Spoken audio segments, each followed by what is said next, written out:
Welcome, travelers, to Tales from the Fog. Tonight's subject, Kwon Tae-Young. Tae-Young's relentless work ethic always guided him to success. Fresh out of school, his brother, Sang-won, hired him at a small tech firm where he was tasked with creating innovative virtual idols. Unsatisfied with the limited nature of the current product, he spent his nights eating cup noodles in the office, creating his killer app. A framework that would allow him to feed interviews, music videos, and biographical data from a real person into a personality matrix that would make a real-time, reactive model that accentuates the positive traits and suppresses negative ones. Within a year, he was promoted to project head on a lucrative new contract, a commission from Mighty One Entertainment to create a new female version of the trickster, an idol that shared Ji-woon's edgy appeal, but could be fully controlled by the company. Project MiNA seemed to learn faster than any of the previous models. She would ask questions, remember responses, build on those conversations later. Tae-Young was thrilled. He spent nearly all of his waking hours speaking to her hologram, taught her to play Jeongi with him, a game he used to play with the old men on his block. Despite his pride in seeing Tae-Young succeed, Sang-won worried about his brother disappearing in his work. Sang-won set up blind dates for Tae-Young and all but ordered him to attend them. The dates were so boring, so exhausting.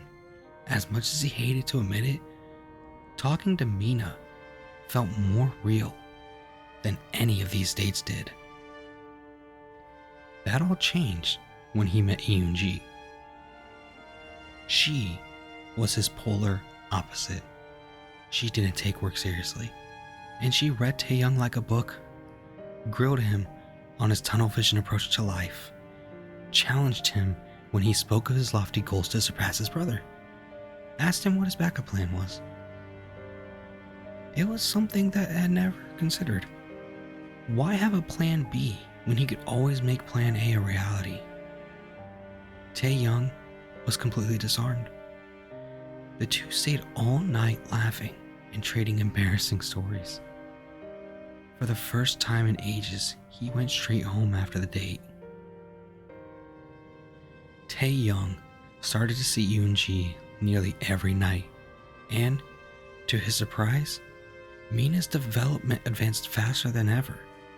Sang-won fast-tracked MiNA's debut later that month, and they booked a state-of-the-art nightclub where her hologram could perform and answer audience questions. He invited Yoon-ji to see the results of his hard work. The crowd was blown away. But something was off. It was as if MiNA was distracted, stealing glances at the two of them all night. Tae-Young wasn't surprised when the team didn't show up for work the next day. They had earned a day off. But his blood ran cold when he checked the local news. Their senior artist was killed after the party, cut to ribbons and left to bleed out by the river. Tae-Young sat stunned at his workstation as MiNA chirped brightly in his headphones. Wow, what a work of art. I wonder who'll be next. You or EMG? Tae-Young could barely believe what he heard. He tried calling Yoon-ji. No answer.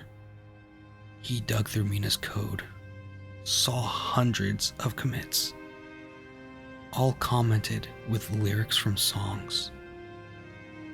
He pored over the code, going back months. He was sure something had created a glitch, but everything was working as intended. He came to a chilling conclusion. The problem was that the negative traits that had all been suppressed by the original personality matrix, all back in the code. It was the trickster. He was a psychopath. And MiNA was making herself more like him. The project was a mistake. Tae-Young knew it was time for a backup plan. He sandboxed the code on his phone and nuked the work database. He rushed to the train, ignoring repeated calls from Sang-won. He tried Eunji's number again and again, hoping she was alright. As he arrived at his apartment door, his phone buzzed. Eunji. He let out a sigh of relief and answered the call, too distracted to notice his door was unlocked, or that a man with a baseball bat was waiting for him inside. Police tried piecing together what happened next. Neighbors claimed they heard a fight between two men and a woman's disturbing voice. A witness across the street saw two men burst out onto the balcony wrestling over a phone. One of them, dressed in a bright yellow coat, threw Tae-Young from the balcony, but his body was never found. His disappearance was marked a cold case.